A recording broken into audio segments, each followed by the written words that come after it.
Guys, ഇതാണ് ഞാൻ പറഞ്ഞ കസ്തൂരി മഞ്ഞൾ അല്ലെങ്കിൽ ചെമ്മയ്ക്ക എന്ന് പറഞ്ഞ സാധനം. ഇതിൻ്റെ ഒന്നും നടുക്കൂടെ നീല നിറയില്ല കണ്ടോ, ചിലതിനൊക്കെ മാത്രമേ ഉള്ളൂ. ഇതൊക്കെ അപ്പോൾ കസ്തൂരി മഞ്ഞളാണ്. ഇവിടെ ഫുള്ളതാണ്, അതിൻ്റെ ഒരു തോട്ടം പോലെയാണ് കണ്ടോ. ഈ റോഡ് സൈഡിൽ രണ്ടും നിങ്ങൾക്ക് നോക്കിയാൽ കാണാൻ പറ്റും. ഇത് കണ്ടോ, ഇപ്പം ഇതിൻ്റെ ഒരു വിളവെടുപ്പ് സമയമല്ല. വിളവെടുപ്പ് സമയം എന്ന് പറയുമ്പോൾ ഇതിൻ്റെ ഒരു കിഴങ്ങ് ഉണങ്ങി ഇലയെല്ലാം ഉണങ്ങിപ്പോവും. മഞ്ഞളൊക്കെ ഇല്ല, മഞ്ഞളിൻ്റെ വേറെ ഒരു ടൈപ്പാണല്ലോ ഇത്. ഇതുകൊണ്ട് ഇവിടെ ഫുള്ളതാണ് നല്ല ഇലയിൽ. നമ്മൾ കാട്ടുചെണ്ണ എന്നൊക്കെ പറയത്തില്ലേ, കാട്ടുചെണ്ണ ഇതല്ല, അത് നമ്മൾ ശബരിമലയിൽ നമുക്ക് എന്താ പ്രസാദമൊക്കെ തരുന്ന ആ ഇലയ്ക്കകത്താണ്. ഇത് കാട്ടുചെണ്ണയല്ല, നാടൻ ചെണ്ണ, കസ്തൂരി മഞ്ഞൾ എന്ന് പറയും.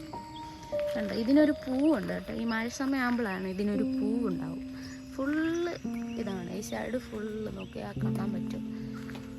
പിന്നെ വലിയ വലിയ മരങ്ങൾ നിൽക്കുന്നുണ്ട്. ഇത് നമ്മൾ മുറിച്ച്, ഇത് നമുക്ക് നമ്മുടെ വസ്തുവിൽ നിന്ന് മുറിക്കാൻ പറ്റുന്ന മരങ്ങളാണ് കേട്ടോ. ഇത് അൽബീസ എന്ന് പറയും ഇവിടെ. നിങ്ങളുടെ അവിടെ എങ്ങനെയാണെന്ന് എനിക്കറിയത്തില്ല. അൽബീസ എന്ന് പറയും. നമ്മുടെ ഈ മഞ്ചാടി മരത്തിൻ്റെയൊക്കെ ഇല പോലെയാണ് ഇരിക്കുന്നത്. ഈ സാധനമാണ് ഫുള്ള് റോഡിൽ കണ്ടോ. ഇത് മാത്രമേ ഉള്ളൂ. പിന്നെ എന്താണ്, ഇതാണ് കോലിഞ്ചി എന്ന് പറയും. കോലിഞ്ചി, അതിൻ്റെ ഒരു പൂവുണ്ട്. പൂവ് കാണാൻ തന്നെ ഒരു നല്ല രസമാണ്. മലയിഞ്ചി, കോലിഞ്ചി അങ്ങനെയൊക്കെ പറയും. ഞങ്ങളുടെ ഇവിടെ തന്നെ കോലിഞ്ചി എന്നാണ്. ഞങ്ങളുടെ പറമ്പിൽ ഞാൻ ഒരു ദിവസം കാണിച്ചായിരുന്നു. ഇത് നമ്മുടെ വഴിയിൽ തന്നെയാണ്. ഇതിന് നമ്മുടെ ഏലത്തിൻ്റെ പൂ പോലെ ഉണ്ടോ, ഏലത്തിൻ്റെ പൂ പോലെ തന്നെ ഇരിക്കും കണ്ടോ. സൂക്ഷിച്ച് നോക്കിയാൽ കാണാൻ പറ്റും. നല്ല രസമുണ്ട് കണ്ടോ, നല്ല വെള്ളപ്പൂ. ഇതിൻ്റെ ഈ ഒരു സമയമാകുമ്പോൾ ഇതിൻ്റെ വിളവാകുന്ന ഒരു 2 വർഷമാണ് ഇതിൻ്റെ വിളവ് സമയം എന്ന് പറയുമ്പോൾ. ഇത് നമ്മൾ പറിച്ച് ഇതിൻ്റെ തൊലിയൊക്കെ ചെത്തിയിട്ട് തല്ലി ഉണക്കി അതിൻ്റെ തൊലിയൊക്കെ കളഞ്ഞ് സുഗന്ധദ്രവ്യത്തിൽപ്പെടുന്നവരാണ് ഇവരൊക്കെ കണ്ടോ. ഇത് ഫുൾ ചെണ്ണയാണ്. ഈ റോഡിൻ്റെ സൈഡ് നിറച്ചും ചെണ്ണയാണ്. ചെണ്ണ മാത്രമേ ഉള്ളൂ. ഇതിൻ്റെ ഒരു വിത്ത് വെച്ചാൽ മതി, മൊത്തം പാടെ പകരും. ഇത് നമ്മൾ എന്താ ഉണക്കി പൊടിച്ച് മുഖത്തൊക്കെ ഇടും.